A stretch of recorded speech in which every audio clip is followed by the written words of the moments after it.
ಶಾಸಕ ಹ್ಯಾರಿಸ್ ಹಾಗೂ ಮಕ್ಕಳ ಮೇಲೆ ಇಡಿ ರೇಡ್ ವಿಚಾರಕ್ಕೆ ಸಂಬಂಧಪಟ್ಟ ಹಾಗೆ ಬಿಜೆಪಿಯವರ ಮೇಲೆ ಇಡಿ ರೇಡ್ ಯಾಕೆ ಆಗೋದಿಲ್ಲ ಅಂತ ಹೇಳಿ ಸಚಿವ ಜಮೀರ್ ಅಹಮದ್ ಅವರು ಪ್ರಶ್ನೆ ಮಾಡಿದ್ದಾರೆ. ಇಡೀ ದೇಶದಲ್ಲಿ ಕಾಂಗ್ರೆಸ್ನವರೇ ಸಿಗ್ತಾರಾ? ನಮ್ಮ ಮನೆ ಮೇಲೂ ರೇಡ್ ಆಗಿತ್ತು, ಬಿಜೆಪಿಗರ ಮೇಲೆ ರೇಡ್ ಆಗಿರೋದನ್ನ ತೋರಿಸಿ ತನಿಖೆಯಿಂದ ಸತ್ಯಾಂಶ ಹೊರಗೆ ಬರಲಿ ಅಂತ ಜಮೀರ್ ಹೇಳಿದ್ದಾರೆ. ನೋಡಿರ್ಬೋದು, ಈಗ ಯಾವತ್ತನ ಬಿಜೆಪಿಯವ್ರ ಮೇಲೆ ಯಾವ್ದಾನ ರೇಡ್ ಆಗಿದೆಯಾ? ಬಿಜೆಪಿ ಮುಖಂಡರ ಮೇಲೆ ನಮ್ಮ ರಾಜ್ಯದಲ್ಲಿಲ್ಲ, ಇಡೀ ದೇಶದಲ್ಲಿ ಬರೀ ಕಾಂಗ್ರೆಸ್ ಅವರೇ ಸಿಕ್ಕದಾ? ಈಗ ನನ್ನ ಮನೆಯಲ್ಲೂ ರೇಡ್ ಆಗಿತ್ತು, ಭಾಳ ಜನ ಕಾಂಗ್ರೆಸ್ ಮುಖಂಡರಿಗೆಲ್ಲ ರೇಡ್ ಆಗಿದ್ದು, ನಿನ್ನೆ ಹಾರೀಸ್ ಅವ್ರಿಗೆ ರೇಡ್ ಆಗಿದ್ದಾರೆ. ಯಾವತ್ತನ ಬಿ ಜೆ ಪಿಯವ್ರ ಮುಖಂಡರ ಮೇಲೆ ರೇಡ್ ಆಗಿರುತ್ತೋ ತೋರಿಸಿ, ಒಂದು ಉದಾಹರಣೆ ತೋರಿಸಿ ನನಗೆ, ಒಂದು ಉದಾಹರಣೆ. ನಾನು ಮಾಡಿದ ತಪ್ಪಂತ ಇಲ್ಲ, ಏನೋ ಒಂದು ಇದೆ ಮಾಡಿರ್ಬೋದು. ಆ ತನಿಖೆ ನಡೀತಾ ಇದೆ, ತನಿಖೆ ನಡೆದಾದ್ಮೇಲೆ ಸತ್ಯಾಂಶ ಆಚೆ ಬರ್ತದೆ. Whatever it is. B J ಪಿಯವ್ರಿಗೆ ಏನಕ್ಕೆ ಮಾಡ್ತಾಯಿಲ್ಲ? ಇವರೆಲ್ಲ ಸತ್ಯ ಹರಿಶ್ಚಂದ್ರ ಇವರು ಬಿ ಜೆ ಪಿಯವರು. ಈಗ ನಮ್ಮ ರಾಜ್ಯದಲ್ಲೇ ಎಲ್ಲಿದ್ದರು 2008 ಅಧಿಕಾರಕ್ಕೆ ಬರೋ ಮುಂಚೆ ನಾನು ಪಟ್ಟಿನೇ ಕೊಡ್ತೀನಿ ನಿಮಗೆ, ಯಾರ್ಯಾರು ಎಲ್ಲೆಲ್ಲಿದ್ದರು, ಇವತ್ತು ಯಾವ ಮಟ್ಟದಲ್ಲಿದ್ದಾರೆ ಅಂತೇಳ್ಬಿಟ್ಟು ಪಟ್ಟಿನೇ ಕೊಡ್ತೀನಿ. ಅದು ಕಾಣ್ತಲ್ಲ ಅವ್ರಿಗೆ? ಬರೀ ಕಾಂಗ್ರೆಸ್ ಅವರೇ ಕಾಣ್ತಾ ಇರೋದು ಅವ್ರಿಗೆ. ಬೇಕಂತಾನೆ ಅವರು ಕಾಂಗ್ರೆಸ್ ಅವ್ರನ್ನ ಟಾರ್ಗೆಟ್ ಮಾಡ್ತಾ ಇದ್ದಾರೆ.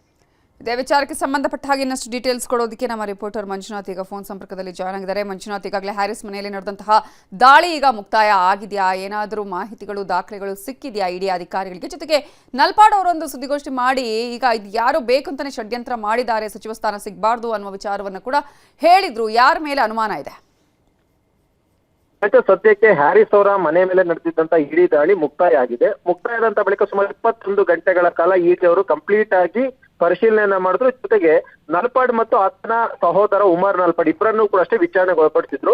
ಇಲ್ಲಿ ನಲ್ಪಾಡ್ ಹೇಳ್ತಿರುವಂತದ್ದು ಏನು ಅಂತಂದ್ರೆ, ಇದು ಷಡ್ಯಂತ್ರದ ರೂಪವಾಗಿ ಒಂದು ದಾಳಿಯನ್ನ ಮಾಡಿದ್ದಾರೆ. ಯಾಕಂದ್ರೆ 2020 ಒಂದು ಪ್ರಕರಣ ಆಗಿತ್ತು.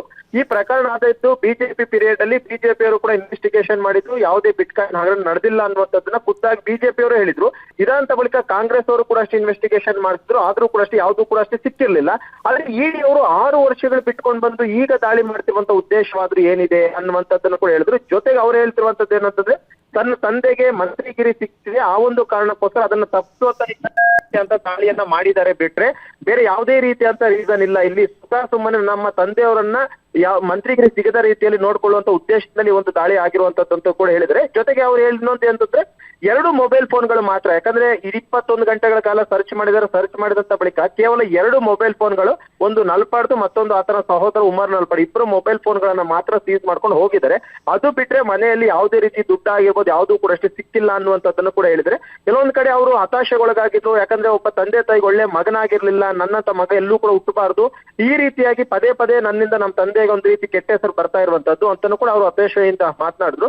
ಅದೇ ಎಲ್ಲೊಂದ್ ಕಡೆ ಕಂಪ್ಲೀಟ್ ಆಗಿ ಅವ್ರು ಹೇಳ್ತಿರುವಂತದ್ದು ಏನು ಅಂತಂದ್ರೆ, ಈ ಒಂದು ದಾಳಿ ಏನಾಗಿದೆ ಇದು ಯಾವುದೇ ಬಿಜೆಪಿ ನಾಯಕರ ಮನೆಗಳ ಮೇಲೆ ಆಗಲ್ಲ, ಕೇವಲ ಕಾಂಗ್ರೆಸ್ನ ನಾಯಕರ ಮನೆಗಳನ್ನೇ ಟಾರ್ಗೆಟ್ ಮಾಡ್ಕೊಂಡಿದ್ರೆ. ಈ ಬಾರಿ ನನ್ನ ತಂದೆಯವರ ಮಂತ್ರಿ ಆಗ್ತಿದ್ದಾರೆ ಅನ್ನುವಂತ ಒಂದು ಕಾರಣದಿಂದಾಗಿ ಈ ರೀತಿ ದಾಳಿಯನ್ನ ಮಾಡಿ ಮಂತ್ರಿ ಸ್ಥಾನ ಸಿಗದ ರೀತಿಯಲ್ಲಿ ಮಾಡುವಂತ ಉದ್ದೇಶದ ಈ ಒಂದು ದಾಳಿ ಆಗಿದೆ ಅನ್ನುವಂತ ವಿಚಾರವನ್ನ ನಲ್ಪಾಡ್ ಹೇಳಿ ಬಂತದ್ದು. Navitha, thank you Manjunath ಡೀಟೇಲ್ಸ್ಗೆ.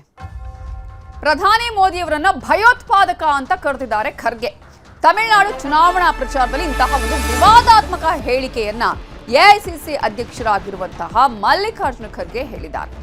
AIADMK BJP ಮೈತ್ರಿ ಟೀಕಿಸುವ ಭರದಲ್ಲಿ ಖರ್ಗೆ ಇಂತಹ ವಿವಾದದ ಮಾತಾಡಿದ್ದಾರೆ. ಇದೀಗ ವಿವಾದ ಆದ ಬಳಿಕ ಉಲ್ಟಾ ಹೊಡೆದಿದ್ದಾರೆ ಮಲ್ಲಿಕಾರ್ಜುನ ಖರ್ಗೆ. ಮೋದಿ ಭಯೋತ್ಪಾದಕ ಅಂತ ನಾನು ಹೇಳಿಲ್ಲ, ಮೋದಿ ಭಯ ಹುಟ್ಟಿಸ್ತಾರೆ ಅಂತ ಅಷ್ಟೇ ನಾನು ಹೇಳಿದ್ದೇನೆ ಅಂತ ಮಲ್ಲಿಕಾರ್ಜುನ ಖರ್ಗೆ ಇದೀಗ ಉಲ್ಟಾ ಹೊಡೆದಿದ್ದಾರೆ.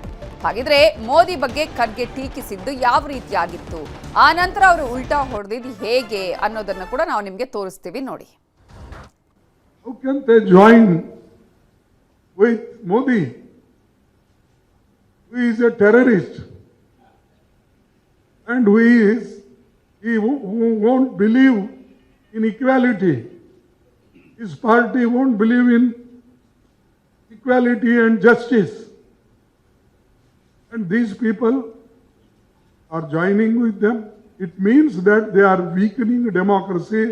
They are weakening the philosophy of Annadurai, Kamaraj, Periyar and Kalingar and Baba Saheb Ambedkar. The Congress DMK alliance will continue to deliver welfare, inclusive growth, quality education and accessible health care.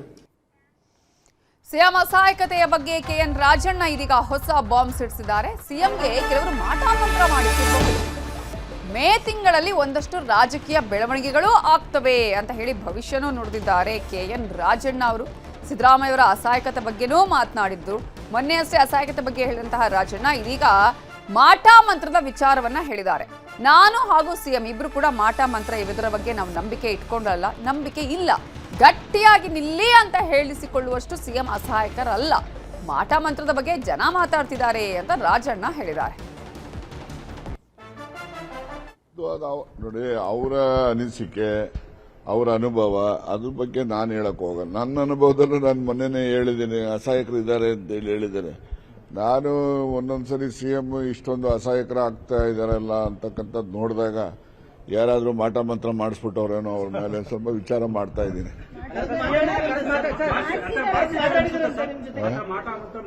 ಅದನ್ನ ವಿಚಾರ ಮಾಡ್ತಾ ಇದ್ದೀನಿ ಅಂದ್ರೆ ಅದನ್ನ ನಾನು I am investigating it ಅಂತ ಮತ್ತೆ ಮಾಡ್ತಾ ಆಗಿರಬಹುದು ಅಂತ ಹೇಳಿ ಅದನ್ನ ಆಸ್ತಿಕರೋ ನಾಸ್ತಿಕರೋ ನೋಡ್ರಿ, ಆಸ್ತಿ ಯಾವಾಗ್ಲಾದ್ರೂ ಕೂಡ ಮನುಷ್ಯನ ಮೇಲೆ ಏನಾದ್ರೂ ಪರಿಣಾಮ ಆಗಬೇಕು ಅಂದ್ರೆ ಅವ್ರು ಆಸ್ತಿಕರೇ ಆಗಿರ್ಬೇಕು ಅಂತಲ್ಲ, ಅಥವಾ ನಾಸ್ತಿಕರಾಗಿರ್ಬೇಕು ಅಂತಾನೂ ಅಲ್ಲ. ಬರ್ತಕ್ಕಂಥ ತೊಂದರೆ ಯಾರನ್ನೂ ಬಿಡೋದಿಲ್ಲ. ನಾನು ಮಾಟಾಮಂತ್ರದಲ್ಲಿ ನಂಬಿಕೆ ಇಲ್ಲದೇ ಇರೋನು, ಗೊತ್ತಾಯ್ತಾ? ಆದ್ರೆ ಮಾಡಿರ್ಬೋದೇನೋ ಯಾರಾದ್ರೂ ಅಂತ ಹೇಳಿ ಆಗಿದೆಯೋ ಆಗಿಲ್ವೋ ಅದನ್ನ ಇನ್ವೆಸ್ಟಿಗೇಟ್ ಮಾಡ್ತಾ ಇದ್ದೀನಿ, ನೋಡೋಣ. ದಾವಣಗೆರೆ ದಂಗಲ್ ಬಗ್ಗೆ ರಾಜಣ್ಣ ರಿಯಾಕ್ಷನ್ ಕೊಟ್ಟಿದ್ದಾರೆ. ಮುಸ್ಲಿಂ ಮುಖಂಡರ ವಿರುದ್ಧ ಕ್ರಮ ತೆಗೆದುಕೊಂಡಿರುವಂತಹ ವಿಚಾರಕ್ಕೆ ಸಂಬಂಧಪಟ್ಟ ಹಾಗೆ ಸತೀಶ್ ಜಾರಕಿಹೊಳಿ ಮೊನ್ನೆ ಏನ್ ಸ್ಟೇಟ್ಮೆಂಟ್ ಅನ್ನ ಕೊಟ್ಟರಲ್ಲ, ಆ ಒಂದು ಹೇಳಿಕೆ ಬಗ್ಗೆ ರಾಜಣ್ಣ ಇದೀಗ ಪ್ರತಿಕ್ರಿಯೆಯನ್ನ ನೀಡಿದ್ದಾರೆ. ಸತೀಶ್ ಹೇಳಿದ್ದನ್ನೇ ನಾನು ಹೇಳಬೇಕು ಅಂತ ಏನಿಲ್ಲ, ನೋಟಿಸ್ ಕೊಟ್ಟು ಸ್ಪಷ್ಟನೆ ಕೇಳೋದು ಒಂದು ರೀತಿಯ ಸೌಜನ್ಯ. ಅದನ್ನ ಅಟ್ಲೀಸ್ಟ್ ಮೌಖಿಕವಾಗಿ ಆದ್ರೂ ಮಾಹಿತಿಯನ್ನ ಪಡೆಯಬಹುದಾಗಿತ್ತು. ಮುಸ್ಲಿಮರು ಕಾಂಗ್ರೆಸ್ ಪಕ್ಷಕ್ಕೆ ಬೆಂಬಲ ಕೊಟ್ಟಿದ್ದಾರೆ, ಜಮೀರ್ ಮೇಲೆ ಕ್ರಮ ಅಂತ ಬಂದ ಮೇಲೆ ನೋಡೋಣ. ಕಾಂಗ್ರೆಸ್ ಪಕ್ಷಕ್ಕೆ ಜಮೀರ್ ಮೇಲೆ ಕೋಪ ಏನಿಲ್ಲ ಅನ್ನುವ ಹೇಳಿಕೆಯನ್ನ ಕೊಟ್ಟಿದ್ದಾರೆ. ಅವ್ರು ಹೇಳಿದ್ದಾರೆ ಅಂತಾನೆ ನಾನು ಅದೇ ಹೇಳ್ಬೇಕು ಅಂತಾನ, ಅದು ಅವ್ರ ಅಭಿಪ್ರಾಯ. ಅವ್ರು ಹೇಳಿದ್ದಾರೆ, ಯಾರ ಮೇಲೆ ಏನೇ ಒಂದು ಕ್ರಮ ಅಂತ ಆಗ್ಬೇಕು ಅಂದ್ರೆ ಅವರನ್ನ ಕೇಳ್ತಕ್ಕಂಥದ್ದು ಸೌಜನ್ಯಕ್ಕಾದ್ರೂ ಕೂಡ, ಏನಪ್ಪಾ ನೀನು ತಪ್ಪು ಮಾಡಿದ್ಯಾ ಅಂತಕ್ಕಂಥದ್ದನ್ನ ಕೇಳೋದು ಸೌಜನ್ಯ. ಕೇಳಬೇಕು ಅಂತ ಅವರು ಹೇಳಿದ್ದಾರೆ, ಅದು ಸಾಮಾಜಿಕವಾಗಿ ಎಲ್ಲರೂ ಒಪ್ಪುವಂತ ಮಾತನ್ನ ನೋಟಿಸೇ ಕೊಡಬೇಕು ಅಂತಿಲ್ಲ.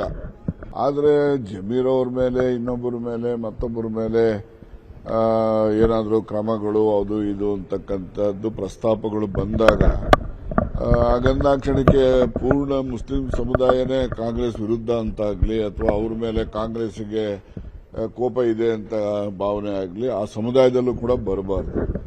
ಅವರು ಕೂಡ ಸಂಬಂಧಪಟ್ಟವ್ರ ಜೊತೆನಲ್ಲಿ ಸಂಪರ್ಕ ಮಾಡಿ ಈ ರೀತಿ ಆರೋಪಗಳನ್ನು ಮಾಡೋದಕ್ಕಿಂತ ಮುಂಚಿತವಾಗಿ ನೀವು ಈ ತರ ಹೇಳೋದು ಸರಿ ಇಲ್ಲ ಅಂತ ಹೇಳಿ ಅವ್ರಿಗೂ ಕೂಡ ಅವ್ರು ಹೇಳ್ಬೇಕಾಗ್ತದೆ. ತನಗೆ ತಾನಾಗೆ ಊಹೆ ಮಾಡಿಕೊಂಡು ಈಗ ಕಾಂಗ್ರೆಸ್ ಪಕ್ಷ ಮುಸ್ಲಿಂ ಸಮುದಾಯಕ್ಕೆ ವಿರೋಧ ಇದೆ ಅಂತಕ್ಕಂಥ ಭಾವನೆ ಜನರಲ್ಲಿ ಮೂಡಿಸಕ್ಕೆ ಮಾಡ್ತಕ್ಕಂಥ ಪ್ರಯತ್ನ ಯಾರು ಒಪ್ತಕ್ಕಂಥದ್ದಲ್ಲ. ಇವತ್ತು ಕೂಡ ಕಾಂಗ್ರೆಸ್ನಿಂದ ಮುಸ್ಲಿಮರಿಗೂ ಸಹಾಯ ಆಗಿದೆ, ಮುಸ್ಲಿಮರಿಂದ ಕಾಂಗ್ರೆಸ್ ಪಕ್ಷಕ್ಕೂ ಕೂಡ ಸಹಾಯ.